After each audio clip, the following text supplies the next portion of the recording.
బాబు వాళ్ళ స్కూల్‌లో ఫెస్ట్ అని చెప్పాను గదా! ఇదైతే ఫస్ట్ స్టార్టింగే వెల్కమ్ డాన్స్ అనమాట. పిల్లలైతే చాలా బాగేశారు. తర్వాతయితే ఈ విధంగా వెజిటబుల్ మార్కెట్ గూడా ఒకటి పెట్టి ఈ ఫ్రూట్స్ మార్కెట్ అని చూసారా? ఇవి ఎంత ముద్దుగున్నాయో గదా! ఈ 2 అయితే చాలా బావున్నాయి. ఇంకా పైకి వెళ్ళగానే వీళ్ళైతే అందరూ షెఫ్స్ అందరూ కూర్చొనున్నారు. ఇక్కడేందంటే ఒక్కొక్క రూమ్‌లో ఒక్కొక్క థీమ్ జేశారు. ఇదైతే జంగిల్ థీము. పిల్లలైతే ఎంత ముద్దుగున్నారు. మేడం వాళ్ళు గూడా చాలా బాగా చేశారు డెకరేషన్. ఇది యెల్లో రూము. చాలా బాగా చేశారు యెల్లో థీమ్‌తో అంతా. ఇంక తర్వాతయితే బ్లూదయితే చాలా బావుంది. బ్లూ థీమ్ అయితే సీలాగా చాలా చేశారనమాట. ఒక ఓషన్‌కెళ్ళినట్టు ఫీల్ ఉన్నట్టు చేశారు ఇక్కడైతే. శాండేసి అబ్బా! చాలా చేశారు. పింక్ థీమ్ గూడా అయితే చాలా బావుందనమాట పింక్ రూమ్ అయితే. పిల్లలు చూసారు రెడ్ రూమ్‌లో పిల్లలు ఎంత క్యూట్‌గున్నారో.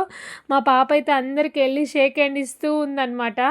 అసలు తనైతే చాలా ఎంజాయ్ చేసింది. మేడం వాళ్ళు కూడా అంతే సపోర్టివ్‌గా ఉన్నారు. చూసారా ఇక్కడికెళ్ళైతే వాటర్ మిలన్ అయితే పర్చేజ్ చేస్తుంది వాళ్ళ అన్న వాళ్ళ దగ్గర. అసలు ఎంత క్యూట్‌గా ఇస్తున్నారో. చూసారా ఇద్దరు అన్నా చెల్లెలు కలిసి అందరికి సర్వ్ చేస్తారంట. ఈ విధంగా సర్వ్ చేస్తారు. వీడియో నచ్చితే ప్లీజ్